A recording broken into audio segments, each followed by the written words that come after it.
Ufo, que é o mentor desta casa, que abençoe a todos nós, encarnados e desencarnados. Bênção esta extensiva aos nossos familiares, aos nossos amigos, aos nossos desafetos. Rogamos o auxílio para os nossos irmãos aqui internados neste hospital, nossos irmãos da chácara e toda a equipe de colaboradores desta casa. Rogamos, Jesus, que tu sejas aquilo que todos nós precisamos, dando-nos fé, coragem, disposição, bom ânimo, para seguirmos adiante nas nossas tarefas. Somos imensamente gratos pela saúde que nos proporciona estar aqui.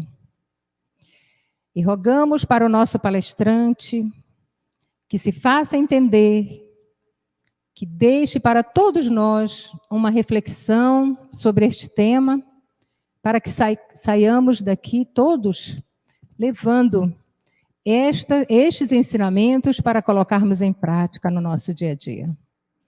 Obrigada, Jesus, que tu possas continuar sendo este farol em nossas vidas, o consolo, o amparo que todos nós precisamos nas nossas dificuldades e tribulações.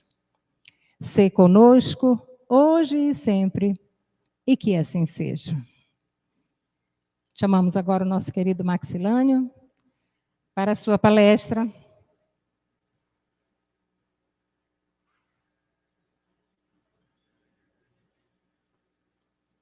Seja bem-vindo, querido. Uma boa palestra. Boa noite a todas. Boa noite a todos. Que a paz do nosso doce Rabi, da humilde Galileia, permaneça em nossos corações hoje e sempre. Essa posição que eu estou aqui atrapalha vocês verem? Não? Tá tranquilo? Se atrapalhar, manda o palestrante embora, que aí não atrapalha mais nada, tá, gente? Vamos lá, pessoal. Nós vamos falar de um tema muito grave. Pensa num pai, pensa numa mãe, que tem um filho, em idade tenra, com traços já bem definidos de depressão.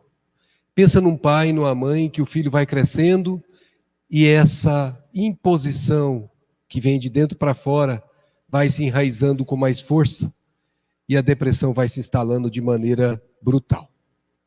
Pensa como um pai e uma mãe lida com isso. Mas pensa também na criança que, não tendo as oportunidades de experimentar a vida, cerceia-se nos seus potenciais numa enfermidade grave. Como é que nós temos que lidar com isso? Como entender o porquê que acontece uma enfermidade dessa natureza em crianças, em adolescentes? Essa enfermidade na adolescência pode se tornar tão grave que pode, como temos visto, levar crianças recém-saídos da puberdade a cometer até mesmo o suicídio. Então nós estamos falando de uma doença muito grave. E nós precisamos entender isso de maneira que nós possamos contrapor a essa doença. Como lidar com ela? Como fazer que nós tenhamos sucesso frente a essa doença insidiosa? Primeiro, nós precisamos então entender o que é infância e o que é adolescência, para que nós possamos ver o que tem isso a ver com depressão.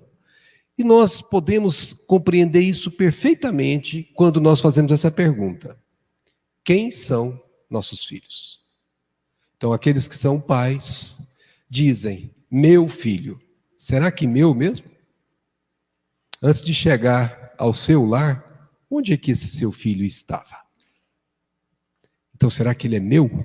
Vamos examinar com a doutrina espírita o que nós ouvimos e foi anotado por Allan Kardec. Está lá no Evangelho segundo o Espiritismo. Ó espíritas, compreendei agora o grande papel da humanidade. Compreendei que quando produzis um corpo, a alma que nele encarna vem do espaço para progredir. Nós sabemos que não há procriação entre espíritos. A procriação é somente entre humanos, entre espíritos encarnados. Os pais produzem um corpo, mas não o espírito, porque este vem de um outro lugar. Lembra que Jesus disse: o vento sopra onde quer e ouves a sua voz, mas não sabe de onde vem e nem para onde vai. E assim é todo aquele que é nascido do Espírito. Então esse é o primeiro aprendizado fundamental que o Evangelho já nos ofereceu e que a doutrina espírita nos deixou transparente. O filho não é meu. É um filho de Deus, que nós tivemos a graça, nas condições de pai, de recebê-lo. Continua Santo Agostinho: inteirai-vos dos vossos deveres, e ponde todo o vosso amor em aproximar de Deus essa alma. Missão número 1 de qualquer pai e mãe: aproximar essa alma de Deus. Tal a missão que está confiada aos pais. Lembrai-vos de que a cada pai e a cada mãe perguntará a Deus: que fizestes do filho confiado à vossa guarda?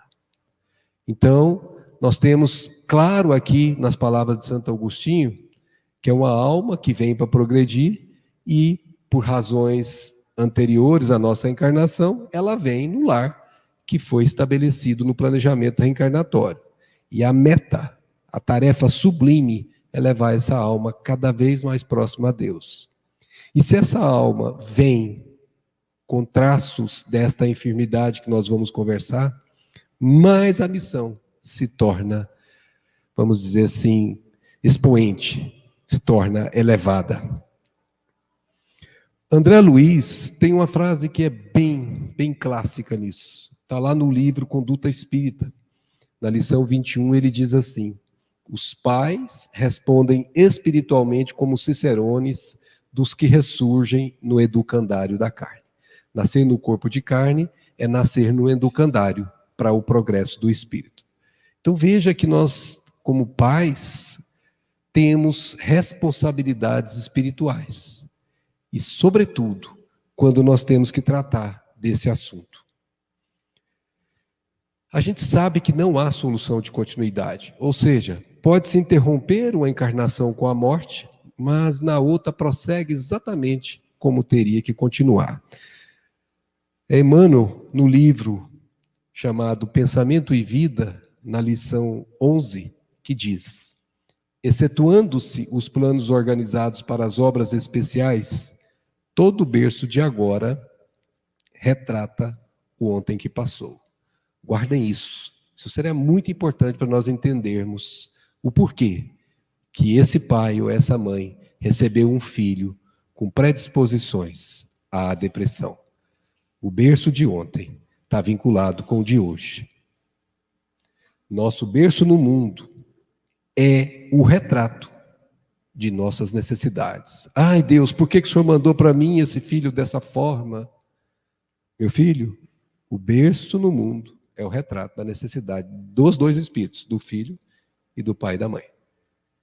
Então, tenhamos muita clareza sobre isso, porque isso faz toda a diferença no como lidar com o assunto.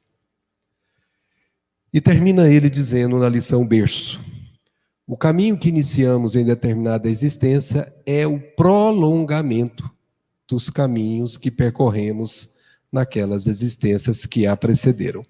Então nós estamos aqui claramente informados, conhecedores de que não há solução de continuidade. A morte interrompe, como você tira um break de um dia para o outro, você continua um trabalho, é a mesma coisa.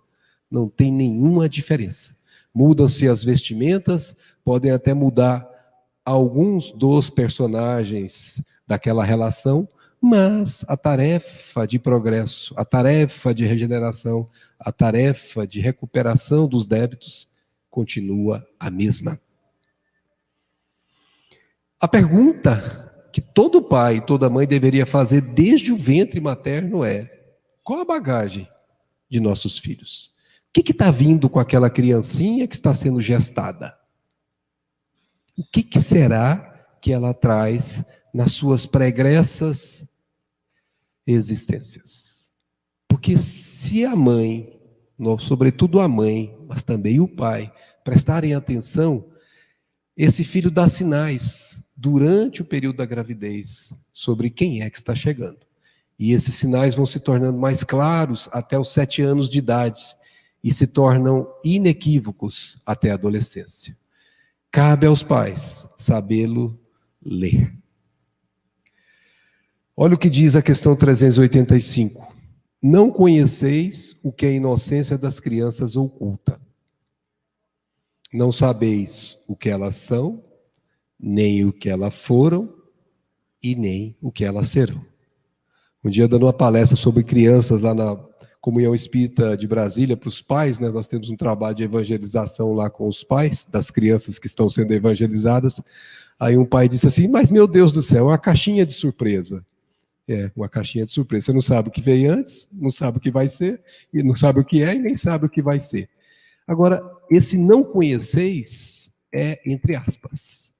Porque se soubermos ler as predisposições, as tendências, as vocações, enfim, o caráter de nossos começantes da nova encarnação, nós conseguiremos ter bases para saber como lidar com esse filho que a vida nos concedeu. Continua o Espírito que respondeu a essa pergunta. As crianças são os seres que Deus manda a novas existências, por isso que eles não são nossos filhos a rigor. Dá-lhes todos os aspectos da inocência. Ainda quando se trata de uma criança de maus pendores, suas más ações são cobertas com a túnica da inocência.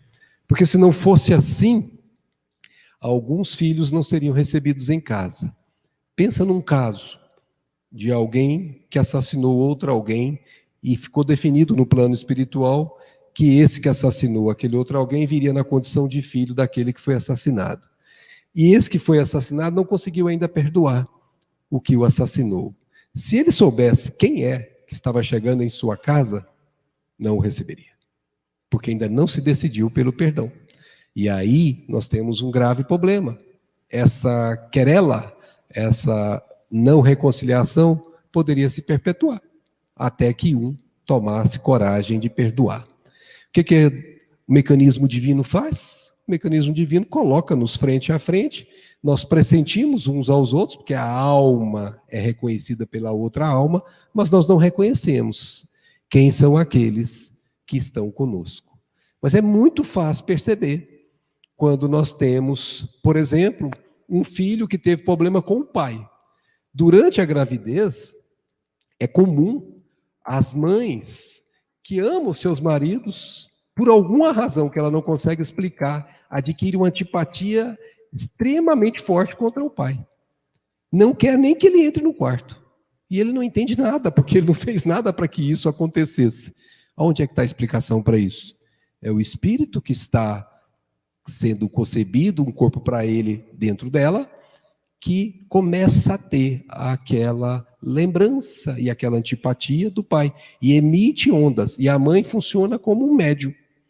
Ela é uma criatura hipnotizada durante 9 meses, e o que ela está manifestando não é a vontade dela, é a vontade do espírito. Então nós conseguimos perceber claramente que esse espírito que está chegando tem problema com o pai. Como é que resolve isso?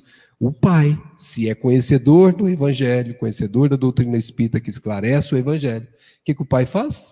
O pai começa desde o ventre materno a conversar com o filho. Ô, meu filho, seja bem-vindo, passa a mão no ventre. Nós te recebemos com muita alegria, papai está aqui ansioso para vê-lo. E essa palavra terna, doce, vai acalmando aquele espírito, vai dando para ele a impotência de querer revidar qualquer coisa. E como o processo de esquecimento do passado vai acontecendo gradativamente e se irrompe de vez quando vem à luz a criança, ele vai perdendo esse movimento de antipatia pouco a pouco. Se persistir durante a infância os cuidados paternais para com esse filho ou com essa filha, a situação vai minimizando-se pouco a pouco até se tornar nula. Termina o Espírito dizendo, essa inocência não constitui superioridade real com relação ao que eram antes, não. É a imagem do que todos nós devemos ser.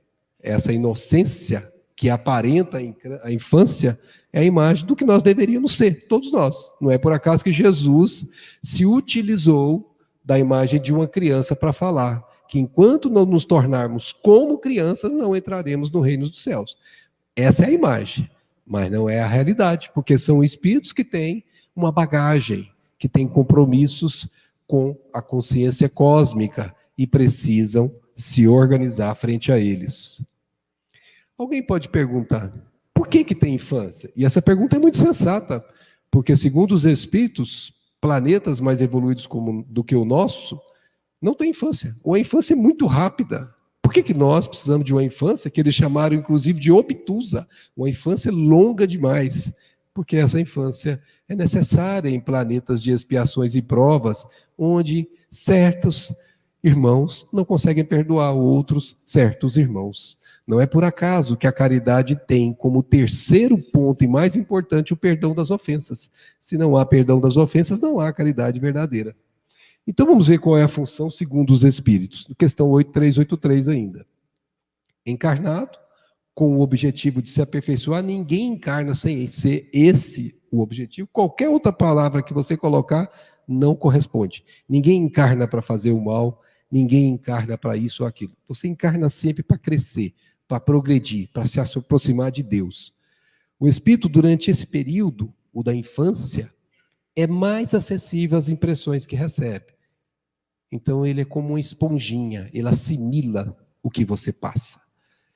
Capazes de lhe auxiliar em adiantamento, para o que devem contribuir os incumbidos de educá-los, não só os pais. Às vezes tem filhos que são criados por avós, por tios ou por outrem. Qualquer um que esteja na responsabilidade tem a incumbência de contribuir na sua educação. É nessa etapa que a gente marca fortemente o caráter de uma criança. Traumas provocados por brigas entre marido e mulher, traumas provocados por situações dolorosas, marcam em muito forte esse espírito nessa fase. Abandonos marcam muito. Vamos ver muito mais tarde certos espíritos desses, já adultos, procurando consultórios psiquiátricos para fazer sua depuração, porque esse trauma permaneceu. Estupros nessa fase infantil trazem severos danos para aqueles espíritos que ainda não conseguem diluir isso por si mesmos, precisam de ajuda. Então essa fase é muito mais importante do que os pais pensam, porque os espíritos que estão encarnados como crianças, eles recepcionam tudo que nós passamos para eles, muito mais do que falar o como nós procedemos. Eles vão nos observando e eles repetem sem perceber a nossa conduta e passa a ser a conduta dele. Daí porque falar de evangelho e não viver evangelho em casa é problema. Porque é aqui que nós temos que falar e viver, na nossa casa, na nossa condição de paz. Quando a gente olha essa criaturinha bonita, o gatinho também é bonitinho, viu, gente? Mas eu estou falando aqui do nosso bebezinho aqui. A gente vai olhar que nessa fase é que nós podemos reformar, no sentido de corrigir, fazer novamente o caráter, olha a palavra, caráter, e reprimir os maus pendores. Esta frase é fundamental para as nossas considerações sobre depressão.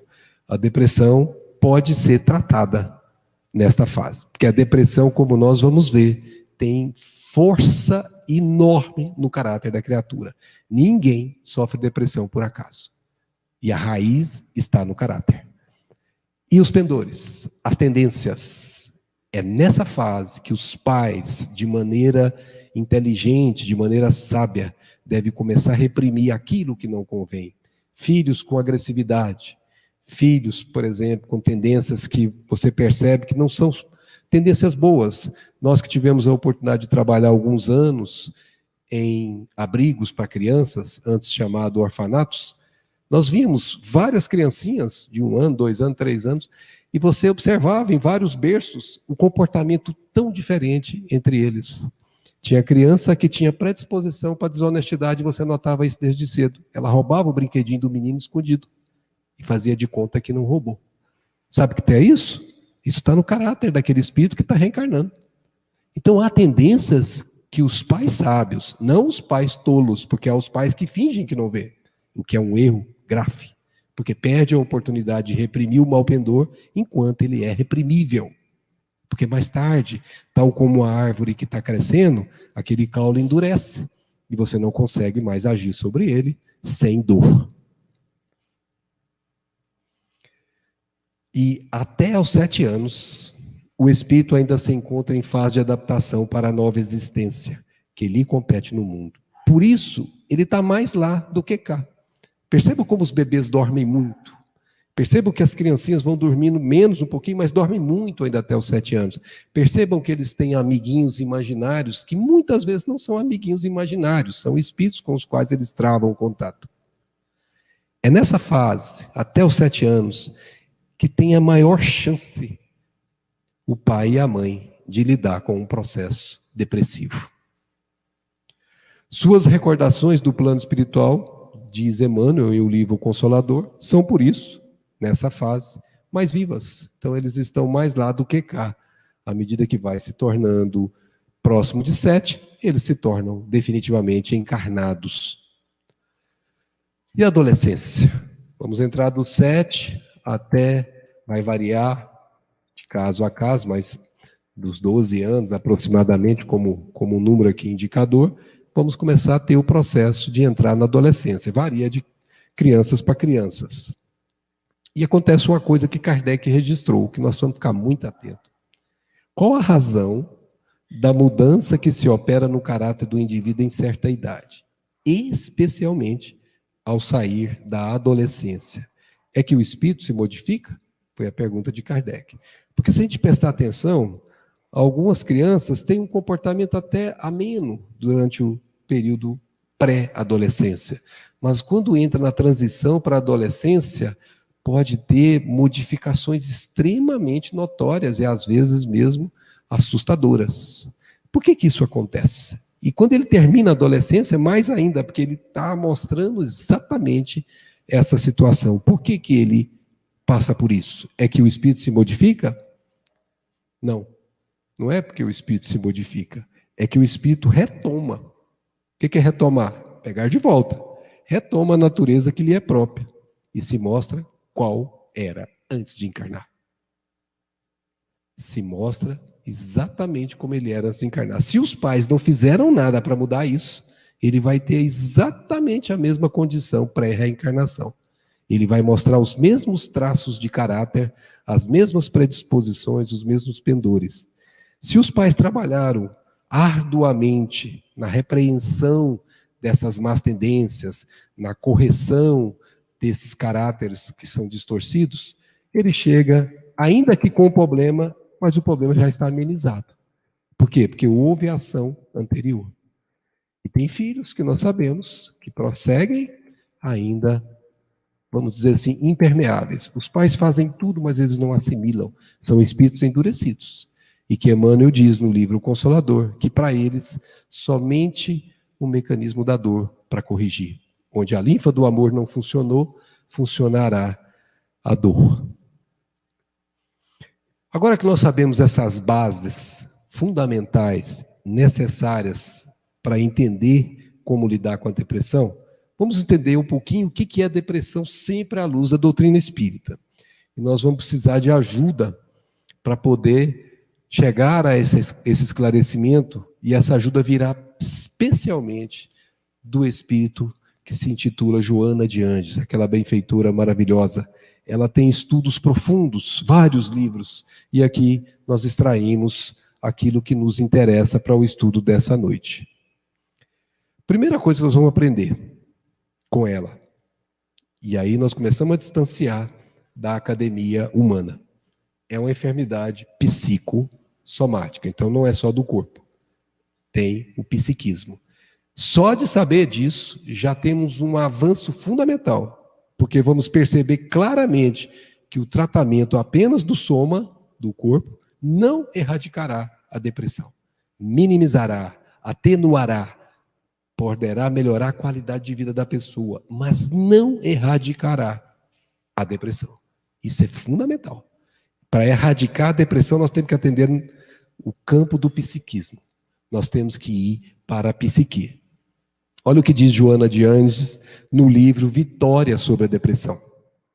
Pode-se afirmar que a depressão é ocorrência que se manifesta como um distúrbio do todo orgânico, e resulta de problemas do quimismo neuronal, com a falta de alguns neurocomunicadores responsáveis pela alegria, pelo bem-estar, o afeto, tais como a dopamina, a serotonina e a noradrenalina. Ela citou alguns aqui. Isso aqui é de amplo conhecimento da medicina.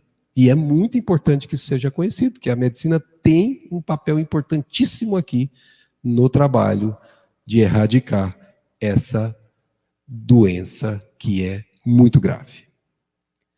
Porém, é Joana de Anges que diz, aprofundando-se a sonda investigadora a respeito desse cruel, olha como ela intitula a depressão, desse cruel distúrbio comportamental. A depressão é uma doença do comportamento, da área da afetividade. Então, quem tem depressão sofre muito nessa área. Precisa de muita ajuda, de muito cuidado, de muita paciência de quem lida com ele.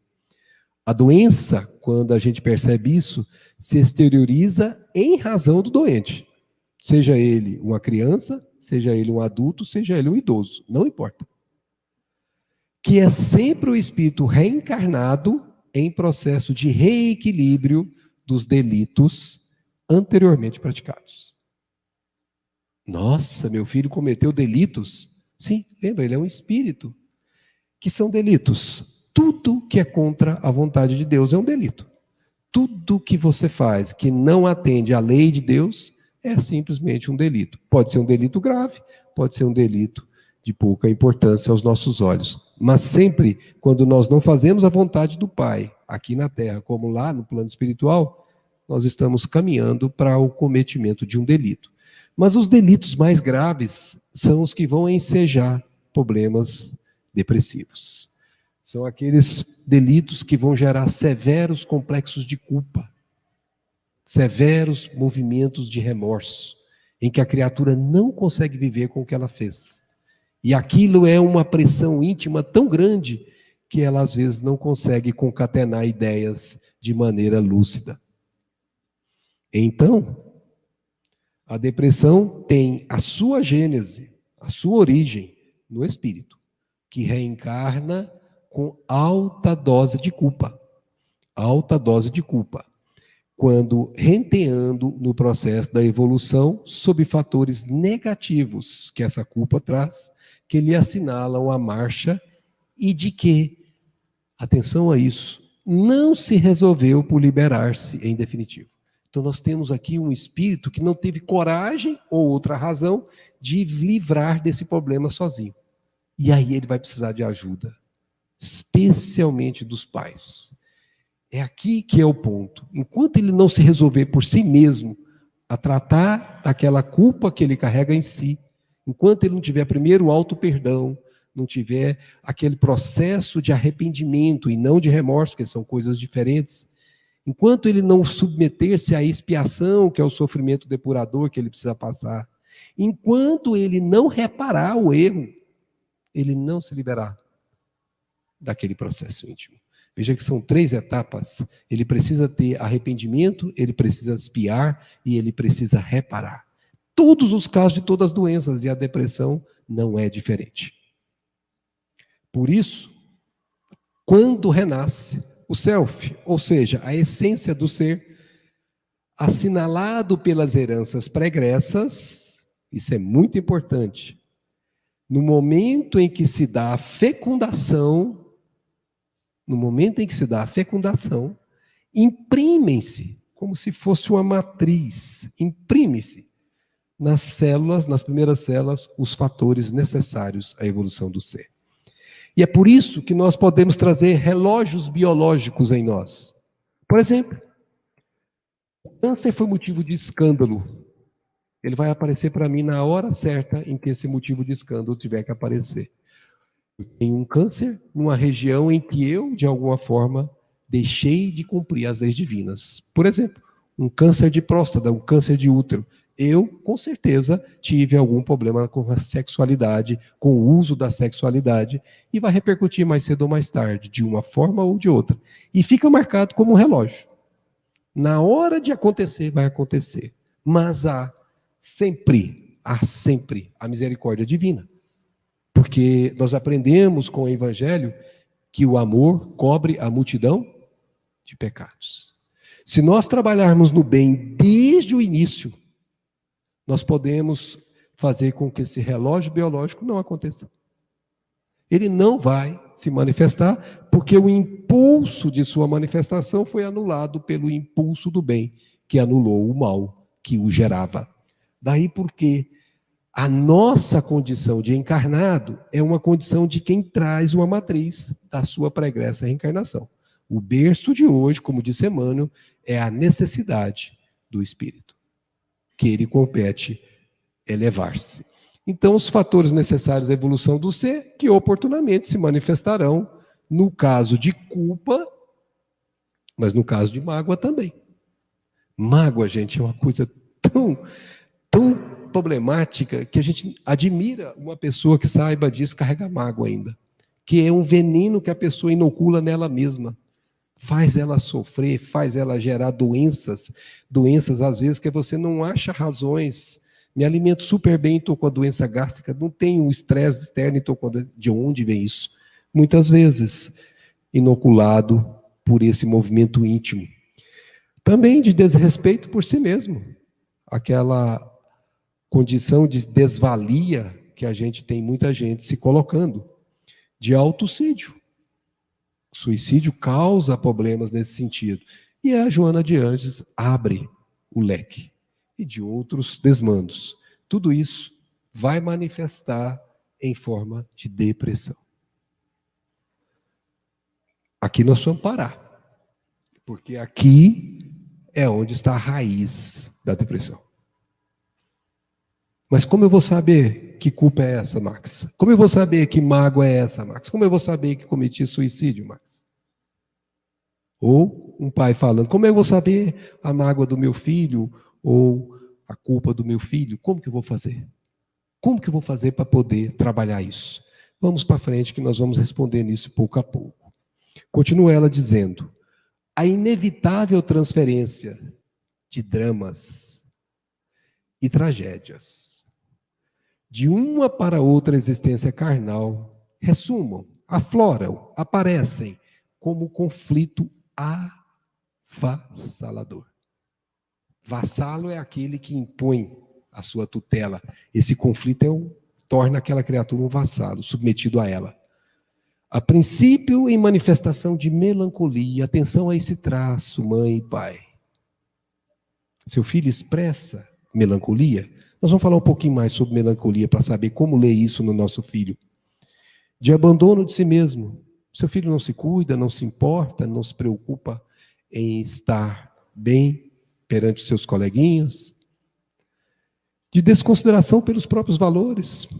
Para ele não vale nada, ele se considera menor do que os outros, sofre bullying na escola. E de perda de autoestima como resultado final. Isso tudo é notado por pais atentos desde a infância primeira. É muito importante atenção a isso. Vamos ver esses conflitos que podem levar à depressão. Primeiro conflito do espírito. Lembra, o seu filho está expressando o que o espírito é e não o que a criança é. A criança está representando o espírito. Essa insatisfação é uma das maiores causas de depressão. É quando você quer alguma coisa, e essa alguma coisa é um capricho seu, e aqueles que estão ao seu lado, o mundo ao seu redor, não te satisfaz. E você, muito caprichoso, quer isso e não aceita um não. E o não é dado a você a si mesmo. Aí você entra numa situação que você fica insatisfeito por não conseguir mudar a situação e não conseguir satisfazer o seu desejo, seja ele qual for. Diz ela, na raiz psicológica do transtorno depressivo, é um transtorno, ou de comportamento afetivo, encontram-se uma insatisfação do ser em relação a si mesmo. A base aqui é ele com ele, é Kramer versus Kramer, que não foi solucionada. Daí porque, gente, nós ontem fazíamos um seminário sobre sexualidade, uma abordagem espírita lá em Santa Catarina, através, é óbvio, da live, e tinha uma questão sobre essa, né, de uma pergunta que foi feita de alguém que tem uma condição de polaridade invertida, ou seja, está no corpo masculino e se sente mulher ou vice-versa, e fazer uma cirurgia para poder adequar o corpo ao psiquismo. Eu me sinto homem, mas eu tenho um corpo de mulher. Eu quero fazer a adequação desse corpo para ele se tornar compatível com o meu psiquismo. E a pergunta é, pode-se fazer isso? Deve-se fazer isso? Quais as consequências de se fazer isso? E a resposta que foi dada pela doutrina espírita. Se Deus permitisse, se Deus não permitisse que isso não fosse feito, não teria colocado os médicos com a capacidade de fazê-lo. E atenção, o mais importante disso, aquela palavra autoestima que a gente viu antes. Se a pessoa eleva a sua autoestima por essa, vamos dizer assim, harmonia entre o psiquismo e o corpo, ela tem que fazer, porque ela vai viver melhor. As pessoas que não conseguem fazer isso e não conseguem lidar com isso, muitas vezes dão cabo à própria vida, o que é o pior resultado que ela poderia buscar. Então, elevar essa autoestima da pessoa é fundamental para que a insatisfação em relação a si mesmo não aconteça. Os complexos mais doloridos que o ser experimenta não são os complexos fisiológicos, as dores físicas, são as morais. Aquelas que a criatura está experimentando por dentro e o mundo de fora nem sabe o que está se passando dentro dela. Aquela situação que ela repete dentro de si várias vezes e não encontra alguém que ajude a debelá-la. Predomina no self, na essência do ser, um conflito resultante da frustração de desejos não realizados. É muito importante que os pais não deem tudo que os filhos queiram desde pequenininho. Não satisfaçam todos os seus desejos desde pequenininhos. Ao contrário, explique o porquê isso não possa ser feito e faça até o limite que seja aceitável. Para que isso não seja, como temos visto muito na sociedade ordiena, acontecer que essa criança, quando se torna um adolescente, acha que pode tudo ter. E quando o mundo lhe nega alguma coisa, ela se frustra. E essas frustrações têm gerado muitos suicídios. Nós estamos vendo uma pandemia de suicídio na sociedade. E é muito mais comum, eu não ouvia falar de suicídio perto de mim há umas 2 décadas atrás. É impressionante a quantidade de casos que nos chegam sobre suicídios. E nós vamos encontrar jovens pré-adolescentes. Na escola de meu filho, um jovem de 16 anos, que sofria bullying, já não estava mais na escola, lá com 18 anos ele se suicidou. A própria escola não consegue lidar com isso por ausência desses conhecimentos. Então, desejos não realizados é uma das matrizes mais importantes para gerar, lá no futuro, o conflito depressivo, nos quais impulsos agressivos e se rebelaram, ferindo as estruturas do ego. Então, por isso que é um capricho que emerge em surda revolta. Sempre é um revoltado essa pessoa, silenciando os anseios e ignorando a realidade. Essa criatura acha que o mundo deve girar em torno dela, porque não foi trabalhada anteriormente para conseguir saber que ela não pode tudo. Pais que mimam filhos demais podem criar futuros depressivos. Muita atenção sobre o que podemos e devemos conceder ao que os nossos filhos nos solicitam. Os seus anelos, os seus desejos e prazeres, disso resultantes, porque não atendidos, convertem-se em melancolia. Então, o que é melancolia? Melancolia é uma espécie de saudade do que eu não vivi. É uma espécie de lembrança de alguma coisa que eu não consegui satisfazer.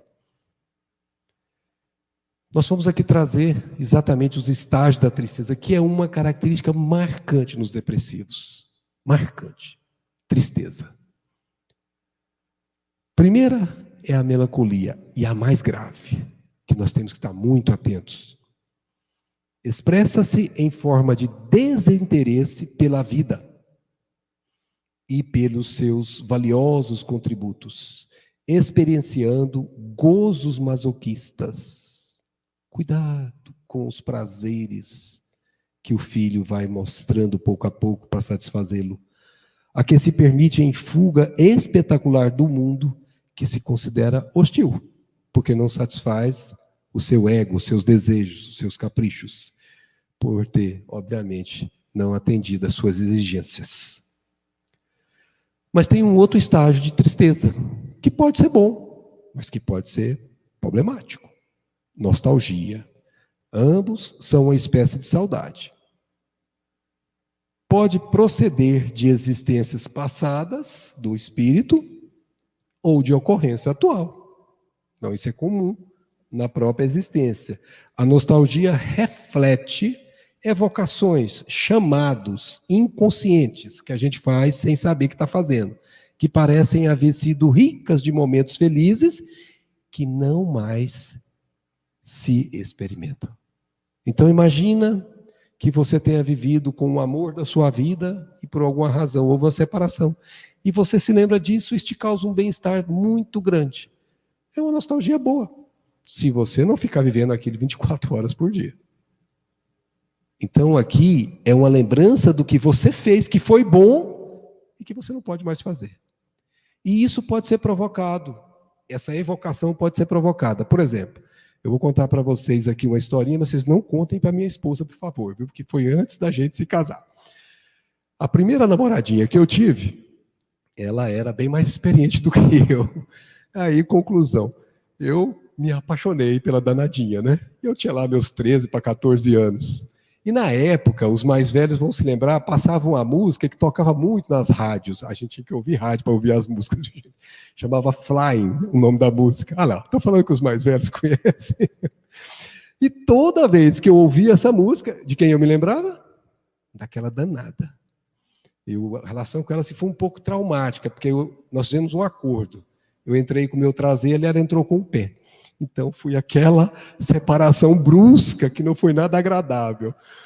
Ou seja, os momentos que eu vivi com ela foram agradáveis, foram bons. Então, quando eu ouço a música, eu não tenho trauma. Pelo contrário, eu me lembro do que foi bom. Mas eu não fico querendo viver aqui de novo, porque eu também não quero viver aquele acordo novamente, né?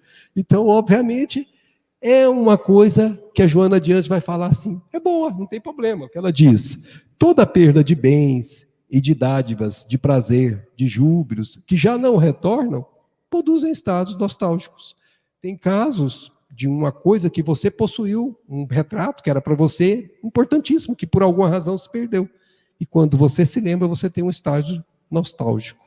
É uma sensação que você experimenta. Essa apresentação inicial, se ela acontece com você inicialmente, é saudável. É saudável. Quando, porém, aqui é que está o problema, atenção com você e com seus próprios filhos, se incorpora ao dia a dia. Nossa, eu não paro de pensar nisso. Eu não paro de querer aquilo, viver aquilo de novo que eu já vivi. Todo dia. Quando isso acontece, e isso te gera tristeza, porque você não consegue fazer, não tem como reviver isso mais, e pode gerar pessimismo também. Torna-se distúrbio. Então veja, a nostalgia em si é neutra, mas se ela for repetitiva, monoideia, vai gerar distúrbio, que se agrava na razão direta em que reincide. Quanto mais faz, mais agrava no comportamento emocional. Veja que é doença emocional.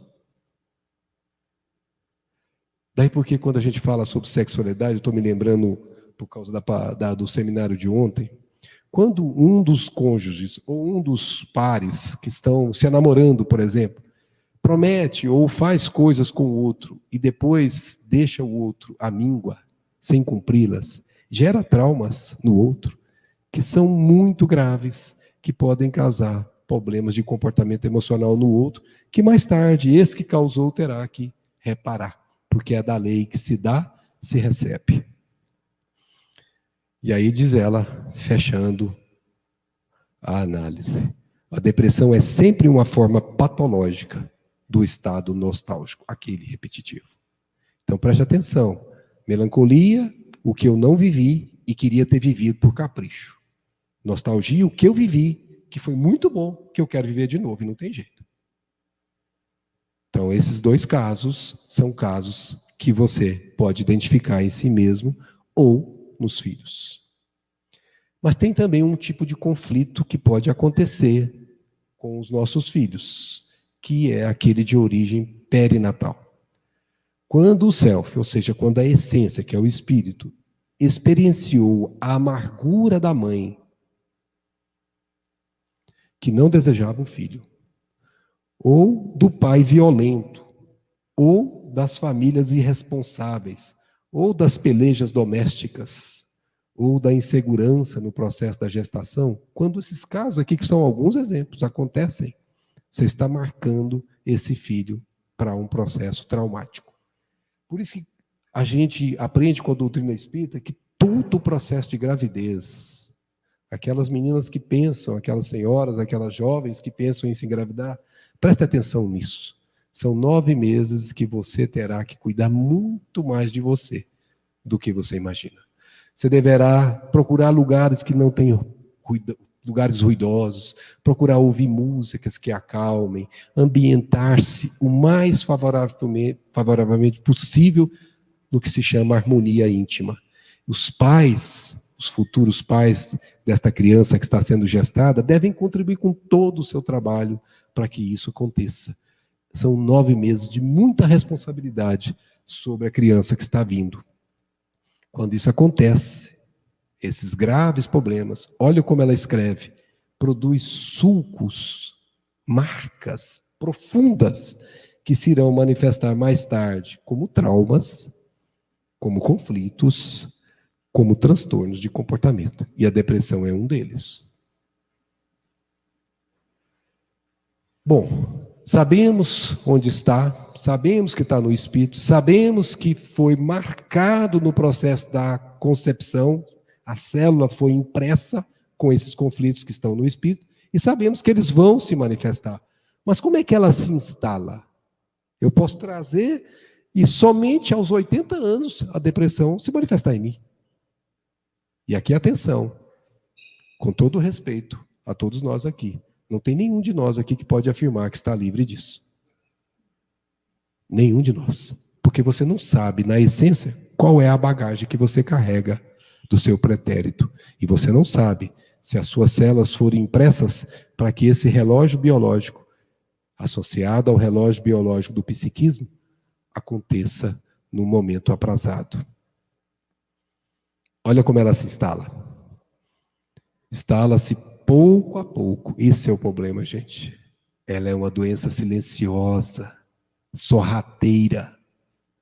Porque as correntes psíquicas desconexas, presta atenção nisso, correntes psíquicas desconexas do espírito, que a desencadeiam, desarticulam vagarosamente o equilíbrio mental.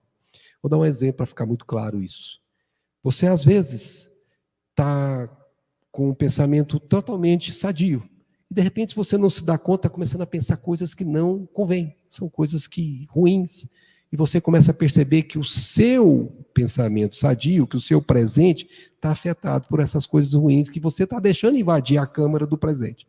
Muitas vezes nós verificamos isso com o nosso passado. A gente começa a lembrar de certas coisas intuitivamente, sem articular raciocínios, que começam a enxamear o nosso presente. É quando o passado invade o presente e a gente revive aquilo e ocupa o espaço do presente. Então, você tem o presente exatamente para construir o futuro, para trabalhar de tal forma que esse espaço vazio seja preenchido com o que é útil ao espírito.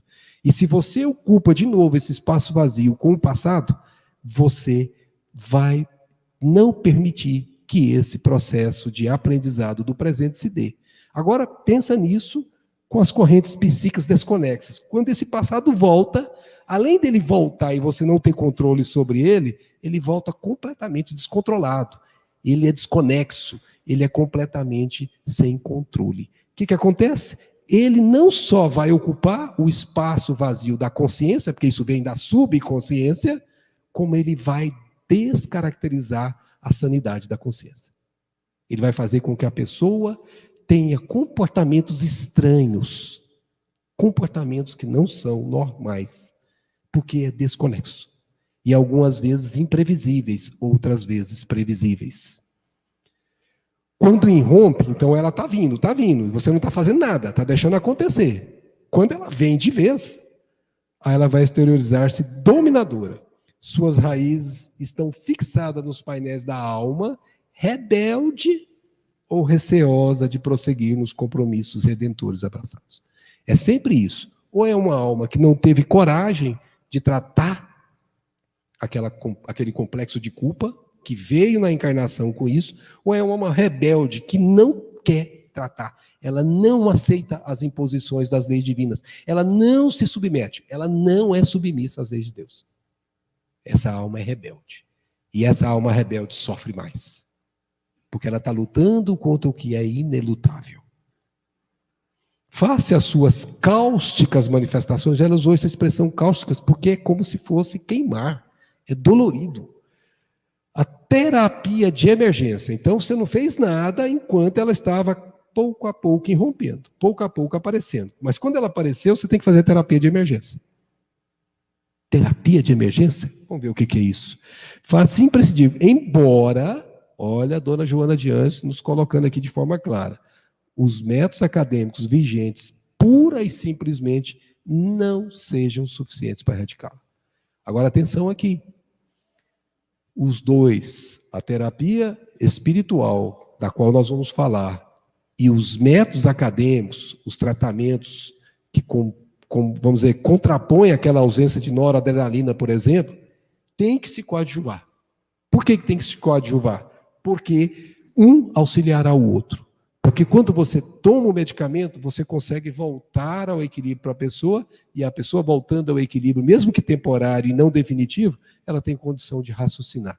E raciocinar, ela pode agir. Então, agora a pergunta é, como é que eu lido com isso? É a pergunta mais importante do nosso encontro.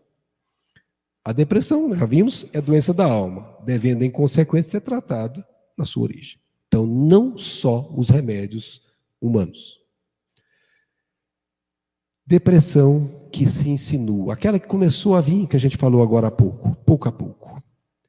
Toda vez, preste atenção que isso vale para todos nós, toda vez que uma ideia prejudicial tenta espraiar-se, tenta se espalhar nas telas do nosso pensamento, obscurecendo-nos a razão, quando isso começar a acontecer, gente, lembra de Jesus, vigiai.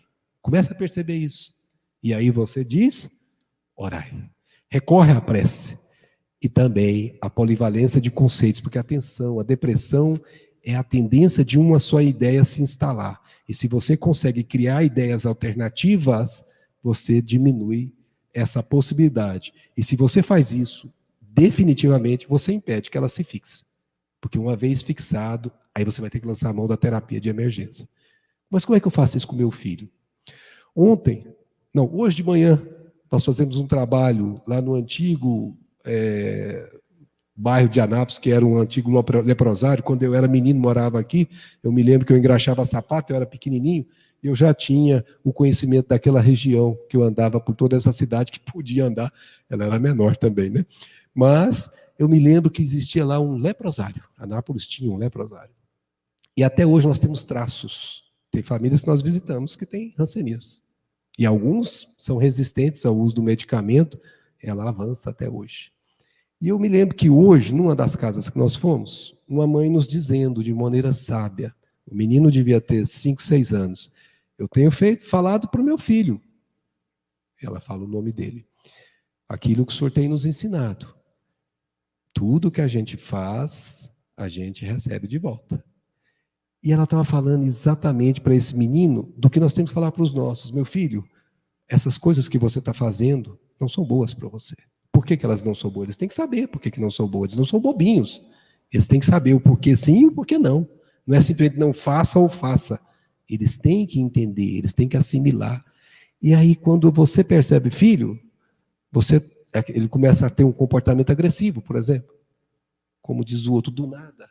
Não, alguma coisa começou a emanar de dentro dele, e, gente, ainda pode ter associação de obsessores, porque a obsessão na infância também acontece. Se as duas coisas acontecerem, o obsessor pode provocar aquele comportamento agressivo, o obsessor pode provocar o acordar desse processo que está no inconsciente ou no subconsciente, ou ele mesmo, por causa daquela pressão psíquica que existe dentro dele, por causa da culpa, pode começar a gerar. O fato é que você tem que observar. O comportamento muda. Você mesmo consegue observar isso em você. Nosso comportamento às vezes muda. Você está super tranquilo, de repente você fica irritadíssimo. Uai, de onde veio essa irritação? Eu não estava assim. Se você estiver atento a isso com você e com o seu filho, você tem conta como contrapor. Como? Naquele momento que eu perceber isso acontecendo, antes que se instale, eu começo a orar. Às vezes, se eu deixar muito para depois, eu não consigo nem concatenar as ideias de uma prece. Aí o que eu faço? Eu particularmente uso a música. Eu canto a música, que eu habituo com ela, e aquele cantar é como um mantra dos hindus. Você vai afastando aquelas ideias insidiosas que você mesmo pode estar gerando, ou que podem estar sendo provocadas, e você começa a se libertar daquela faixa de frequência, porque você pulou para uma faixa de frequência acima, que aquela anterior não te alcança. Seu filho também tem que aprender a cantar musiquinhas. Seu filho também tem que aprender a pôr as mãozinhas e dizer, Pai nosso que estás no céu.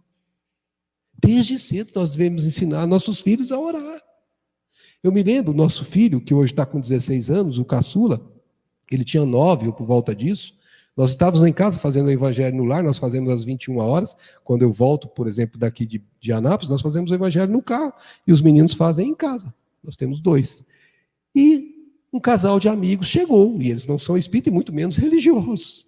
E aí nós explicamos, era a hora do evangelho, nós fazemos o evangelho no lar e convidamos vocês a ficarem conosco. Assim que terminar o evangelho, a gente conversa.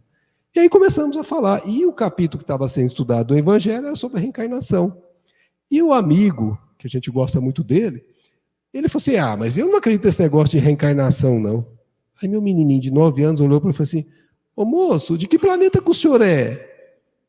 Porque para ele, reencarnação era uma coisa tão natural que ele se admirou de ter como diz o outro, um marmanjo daquele na frente dele, que não sabe uma coisa que ele, com 9 anos, já sabia.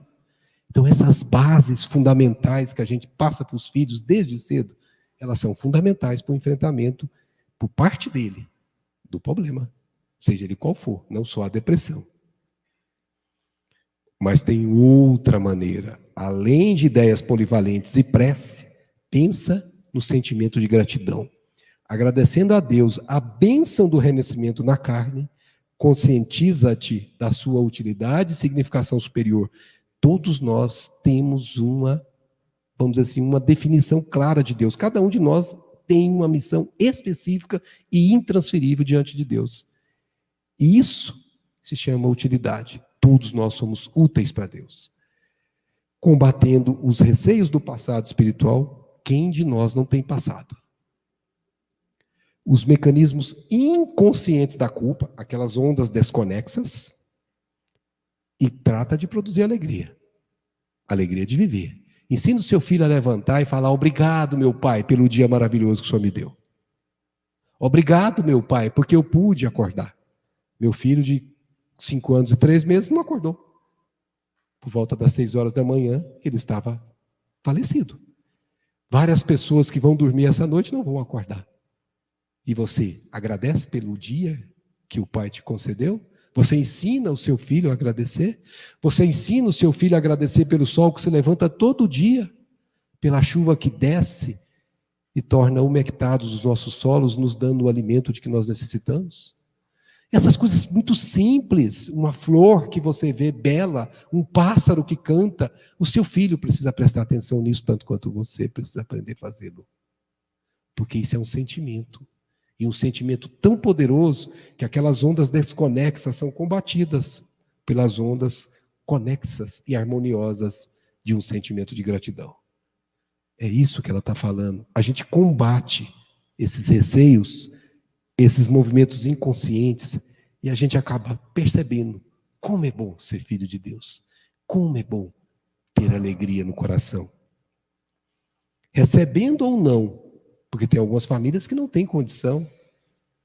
Dessas famílias que eu falei para vocês, há cerca de alguns meses atrás, um menino de 16 anos se suicidou, ele estava em depressão.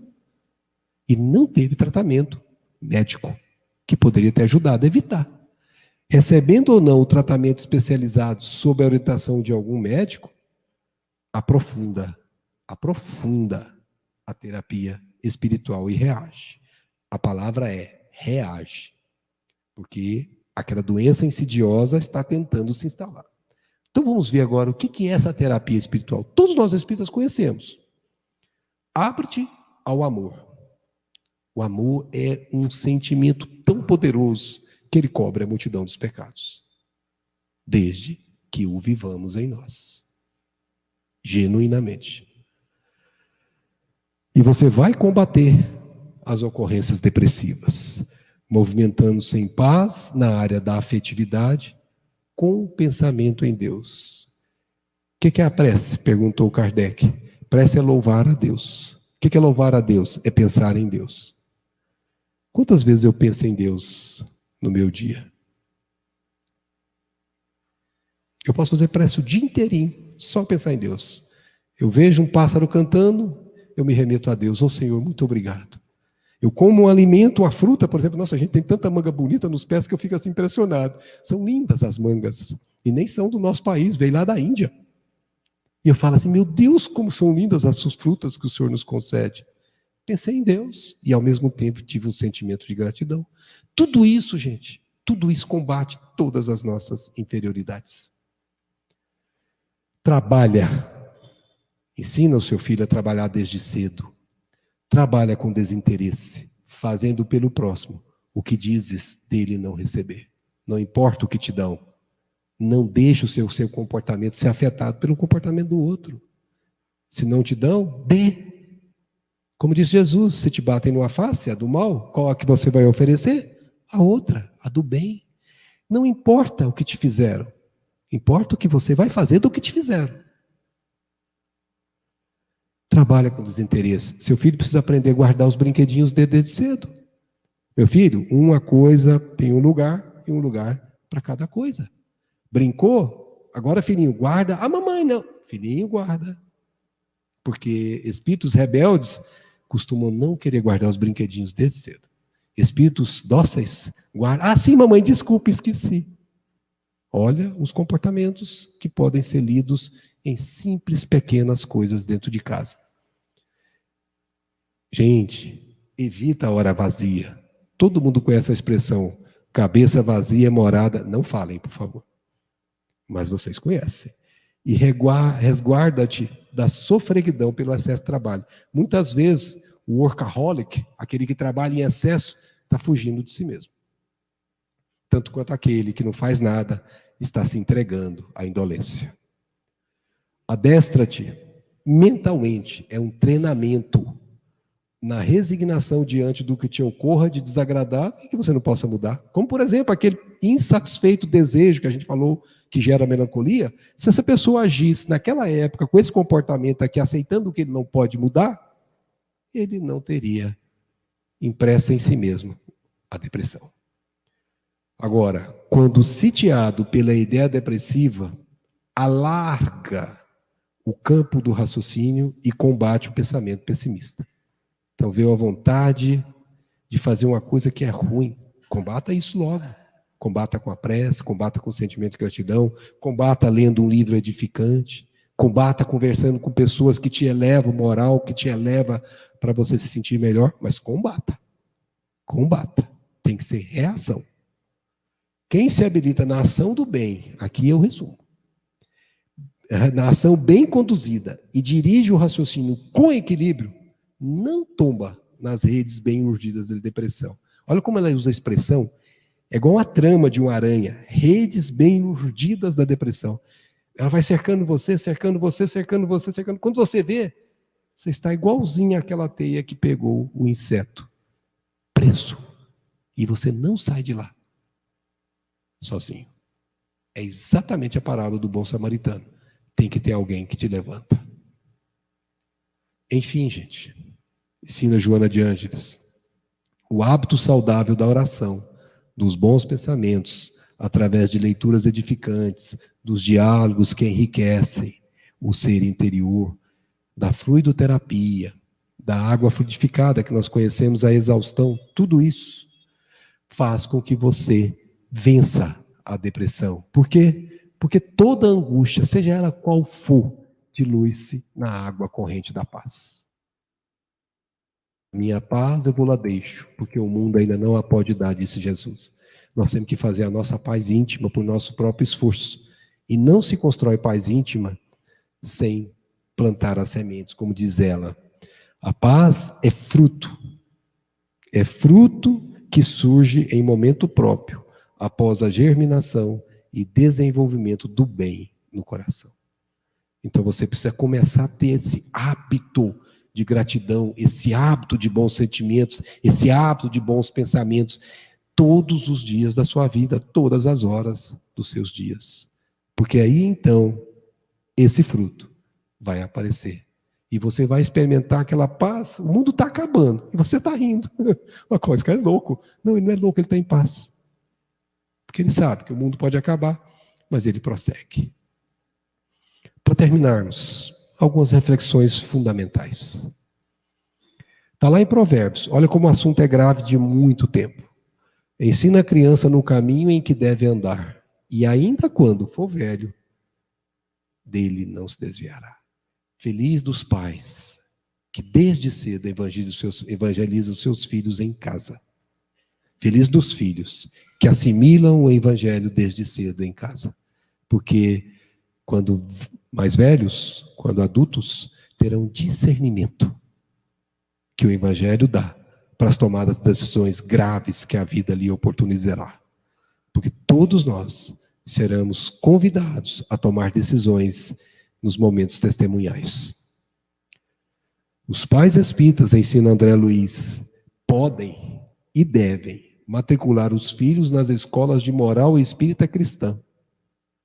Para quê? Para que os companheiros recém-encarnados, os espíritos, possam iniciar com segurança a nova experiência terrena. Evangelho no lar. Filho numa escola de evangelho em um centro espírita que se eleja como o que melhor lhe apeteça, são bases que ajudam muito a combater a depressão.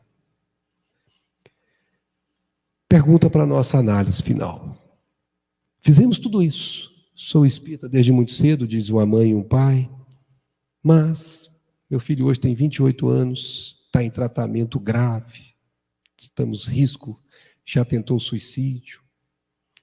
É um caso que pode acontecer. O que deve fazer a mãe terrestre para cumprir evangelicamente seus deveres, conduzindo os filhos para o bem e para a verdade? Se ela fizer tudo isso que vai ser dito aqui, e ainda assim chegar lá, ela não tem que se preocupar. Ela não tem que se culpar, porque ela fez o que lhe era possível fazer. Mas fazer a assimilação do que lhe foi dado corre por conta do Espírito, mesmo que seja um filho, por mais dolorido que seja dizê-lo, o filho terá que aprender de outra forma. E o que ela tem que fazer? Aqui ele sintetiza. A mãe terrestre deve compreender, antes de tudo, como nós começamos com Santo Agostinho, que seus filhos, primeiramente, são filhos de Deus. Isso muda tudo, gente. Isso muda tudo. Porque eu passo a ter consciência de que quem está chegando em casa não é uma tábua rasa, sem nada no passado, mas alguém que Deus nos mandou para ajudar a evoluir. E assim, com esse modo de pensar, desde a infância, deve preparar os filhos para o trabalho e para a luta que os esperam. Nenhum de nós aqui está na terra a passeio, muito menos os nossos filhos. Desde os primeiros anos, deve ensinar a criança a fugir do abismo da liberdade, que gera aqueles problemas de conflito, de insatisfação, que geram melancolia, que geram depressão. Controlando-lhes, tem que ter controle. A mãe e o pai têm que dizer o que fazer, as atitudes, e consertando, corrigindo as posições mentais, que são aquelas predisposições, aquelas tendências que ele traz. Esse controlando as atitudes é semelhante a uma plantinha que você, por exemplo, vai fazer um caramanchão em casa. Aí você coloca aquela rama, você põe uma guia, você põe uma estaca, amarra uma cordinha e vai conduzindo ela conforme você quer que ela cresça. Se você fizer isso direitinho, você não machuca a planta e ela vai chegar onde tem que chegar. E cada vez que passa o tempo, aqui embaixo vai ficando mais rígido e você não mexe mais, até chegar em cima e ela está não mais suscetível à alteração, porque ela já formou-se. O caráter do seu filho é assim também. Se você começar a controlar as atitudes dizendo, filhinho, não é assim que faz, pensa se o seu coleguinha fizesse isso com você, você gostaria? Vamos imaginar que ele tomou o brinquedo da criança. São pequenas coisinhas, mas são das pequenas coisinhas que se faz o todo. Por isso que a atenção é redobrada nesses casos. Nós chegamos num momento em nossa casa que nós decidimos, minha esposa e eu, ou um trabalha no horário e o outro no outro, mas as crianças não ficam com terceiros. Quando foi a fase inicial, minha esposa ficou integralmente. Depois nós fizemos a parte dividida. Porque nós não estamos preocupados em deixar patrimônio para os nossos filhos. Eles vão conseguir com seus próprios esforços. Nós estamos preocupados em deixar o patrimônio espiritual. Aquele evangelho implantado em suas mentes. Buscará na piedosa mãe de Jesus o símbolo das virtudes cristãs, transmitindo aos que a cercam os dons sublimes da humildade e da perseverança. Se fizéssemos isso em todas as famílias deste globo, jamais ouviríamos falar em bullying. E, para nós terminarmos, lembra que Jesus disse isso, e foi anotado por Mateus. Vede, não desprezeis alguns destes pequeninos. Eles precisam dos pais, eles precisam daqueles que estão incumbidos de educá-los para a nova romagem. E é muito importante observá-los como se observa algo muito precioso, um tesouro, e que se descobre o que precisa ser feito para que ele brilhe. Muita paz a todas, muita paz a todos e muito obrigado por sua atenção.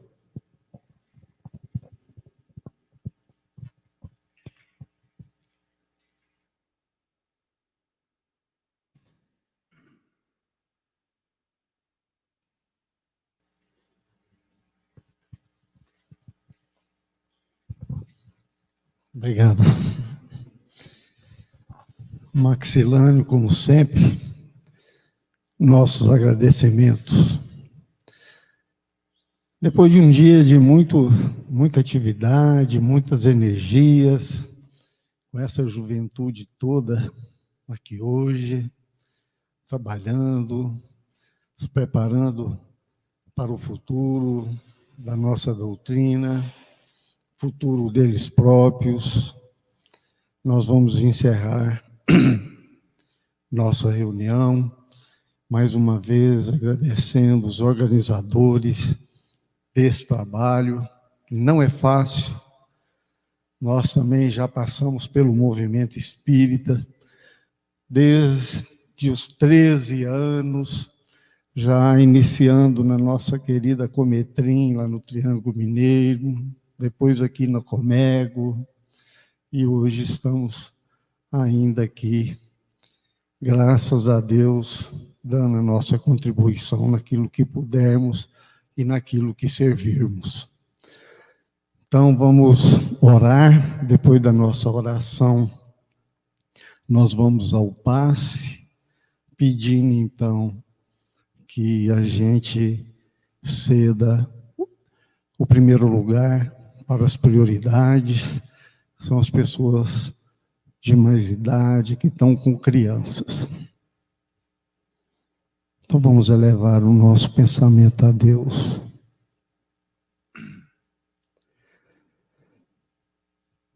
Querido Jesus, Mestre amantíssimo,